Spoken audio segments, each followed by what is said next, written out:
Learning how to cook a pork pot roast in the oven is super easy. My Southern style recipe starts off by first searing the pot roast on the stove top, then transferring it to a 9x13 casserole dish, surrounding it with apples and root vegetables, adding some liquid, and then baking it in the oven.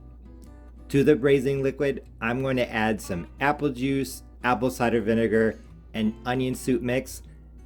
So when that liquid reduces down into something like a gravy, it's going to become super flavorful. This is a one-pan meal, so you put everything in the casserole dish, cover it, and bake it, and you don't have to worry about it. Here I have my pork roast. I am using pork butt. You can use pork shoulder. You can use whatever you want.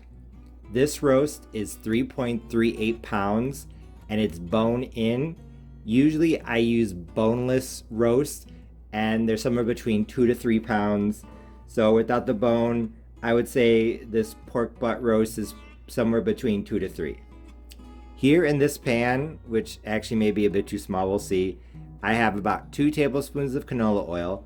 So what I'm going to do is I'm going to heat up the oil on medium-high heat, gas mark 4 out of 6 for about a minute or two. Then I'm going to add my roast and start browning it. Now that my oil is warm, I'm going to add my roast. Here, make a nice sizzle. I am going to cook it probably 4 to 5 minutes per side. And then when it's browned on all sides, I'm going to transfer it to the 9x13 casserole dish. One thing I did want to mention is that I did take the roast out about an hour ago so that it could start coming up to room temperature.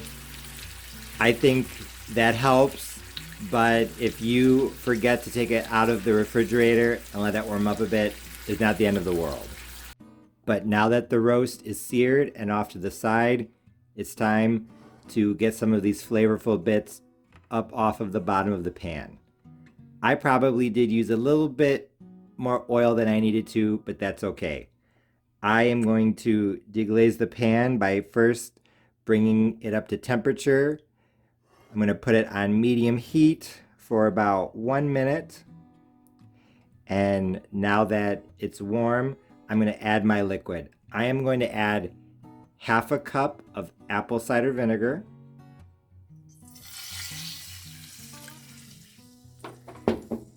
And all I'm going to do is start scraping the bottom, just to get what's stuck on the bottom moving. See, nice and easy. Now I'm also going to add the onion soup mix. I don't need it just yet, but onion soup mix, it seems like sometimes it has trouble,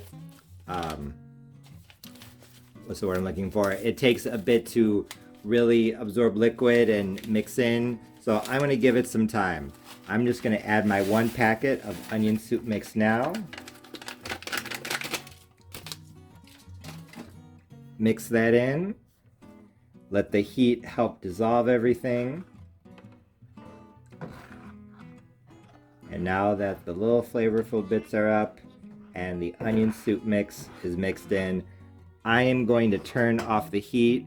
I'm going to put this over to the side, and now I'm going to start prepping the root vegetables and the apples. Now it's time to add the apples and root vegetables to the casserole dish. I started out with about 4.5 pounds of a combination of baking potatoes, red potatoes, 2 golden delicious apples, a sweet potato, small yellow onions, a red onion, a small carrot, and half of a celery stalk. I do not think I'm going to be able to add everything, but a combination of about 3 pounds of vegetables is probably what you'll need. I really don't have a set size for how big I chop the vegetables. I took out my ruler, and what's in the pan already, it's about 1 inch thick. So something like that, trying to make everything about the same size is a good approach. Once it's cut, I'm literally just placing it in the casserole dish. One thing to keep in mind is you do not want to stack the potatoes and onions and apples too high. You want part of each piece touching the bottom so that when I add the braising liquid, each piece will be partly submerged in the braising liquid and partly above, so that it will both steam and roast at the same time. It'll be a bit crispy on the top and nice and soft on the inside. So I am going to go and continue adding things to this pan, and I will bring you back. And actually, I was able to add all 4.5 pounds of the apples, potatoes, and onions to my casserole dish. There are places where pieces of potatoes are on top of each other, but I think it's going to be okay. You just don't want to overload the baking pan to the point where there isn't enough space for air to circulate and roast the vegetables as time goes on. Now I'm going to add the drippings that were in the pan along with the apple cider vinegar and the onion soup mix. That is nice and dissolved now.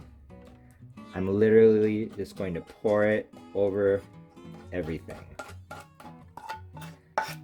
As I'm doing this, my oven is preheating to 350 degrees Fahrenheit. Oh, and I did want to mention one of the apples I left whole, the others I cut up. I think both options are okay. I'm also going to add some spices. I'm adding half a teaspoon each of garlic powder, onion powder, black pepper, and salt. I know a lot of my viewers try to limit their salt, so if you just want to do a 1/4 teaspoon, that should be fine as well. But just to make life easy, I think half a teaspoon each of those 4 is a good way to go. Now I'm also going to add more liquid. I am going to just use apple juice. I know a lot of people like to add homemade vegetable stock, and you definitely can, but I really like apple with pork, and over time the vegetables and the apple cider vinegar and everything, they're just going to help temper down the sweetness, and it's just going to be perfect. So I am going to add 3 cups of apple juice. If you want to use vegetable stock, add 3 cups of vegetable stock. I almost forgot, since I'm not using my homemade vegetable stock, I am going to add 3 medium bay leaves. I really like bay leaves, so I'm going to add 3. 1 or 2 should probably be okay. Just tuck them in different places. Bay leaf, I think, is a secret ingredient in a lot of recipes. I think it's going to help to bring a savoriness to this dish with the apple juice. It's going to be great. So like I said, 3 cups of liquid. There we go. Just going to brush off some of the onion soup mix into the broth. Just like that. Distribute it a little bit. And now I'm going to cover this, and I'm going to bake it covered at 350 degrees Fahrenheit for 2 hours. And then I am going to take off the aluminum foil, and I'm going to bake it uncovered at 350 for 40 minutes. Then I'm going to turn off the oven, but keep the pot roast in the oven and let it cook in the residual heat uncovered for another 20 minutes, and then it will be ready. One of the last steps in learning how to cook a pork pot roast in the oven is basting it before it's almost done. This roast was cooking covered at 350 for 2 hours. I just pulled it out, and now I am going to baste it. So I'm going to take my spoon, and I am just going to take some of that liquid that has formed in the pan, and I'm going to spoon it over the roast and over the potatoes and apples and other root vegetables. Once I've basted everything once through, I'm going to put this back into the oven at 350, uncovered, for 40 minutes, 40. Then I'm going to turn off the heat and let it sit in the oven, still uncovered, for 20 minutes so that the residual heat can continue cooking it. My oven-baked pork pot roast is now done. It was in at 350, covered for 2 hours, 350 uncovered for 40 minutes, and then I turned off the oven and let it sit in the oven to cook from the residual heat, uncovered, for 20 minutes. One thing that really stood out about this roast was how colorful it was. I think that adding purple onions and a lot of sweet potato really made this beautiful.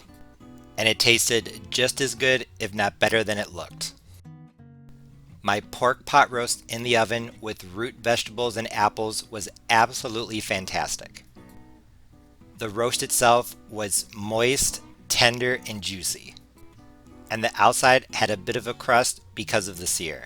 Like I said earlier in this video, you don't have to sear your roast, but I highly suggest that you do it because the texture and the flavor will improve dramatically. The root vegetables were cooked perfectly. The potatoes were fluffy on the inside and a little bit crispy on the outside. So like I said earlier in the video, when you're putting your pork roast and vegetables in the pan, make sure that part of the vegetables are sticking out of the braising liquid so that they can get nice and crispy. Speaking of the braising liquid, it was delicious.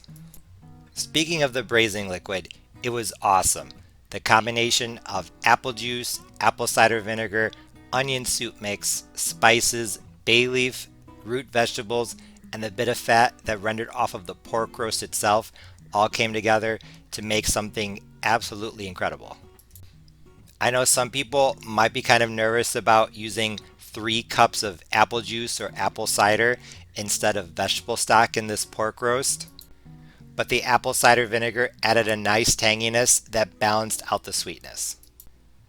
Combined with the flavors of the vegetables and the bay leaf, the braising liquid actually had a very nice sweet and savory contrast.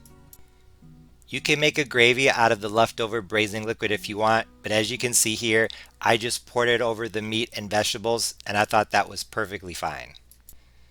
Sometimes thickening agents like cornstarch or flour that you would use in gravy cloud the flavors, but if you just drizzle over the braising juices, you don't have to worry about that problem. Although every part of this roast was delicious, I really liked the apples. Even though golden delicious apples aren't always the sweetest apples out there, I think that they're perfect for cooking because they have a very nice balance between sweetness and tartness.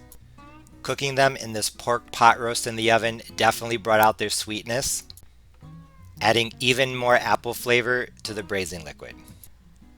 What I really liked was taking bits of the cooked apples and spooning it over the meat or the other root vegetables as I ate them.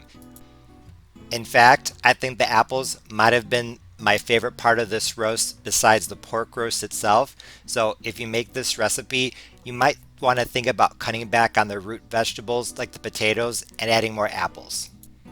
Even though I think I might already have a video on how to cook a pork pot roast in the oven from last year, I wanted to make it again because it's just that good.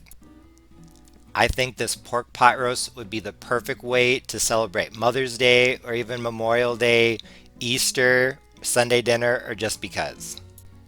I know that most people don't think about combining apple with beef, but I've done it in one of the beef shank recipes I have here on my channel. So one thing I want to do at some point in the future is use a chuck roast in this recipe with the apple juice. I think it would be really good. When you make this recipe, be sure to serve it with rice, cornbread, mashed potatoes, or something else to help you soak up all that braising juice. Like I've already said multiple times, this was really good, so I hope you give my recipe a try. As always, thanks for watching. See you next time.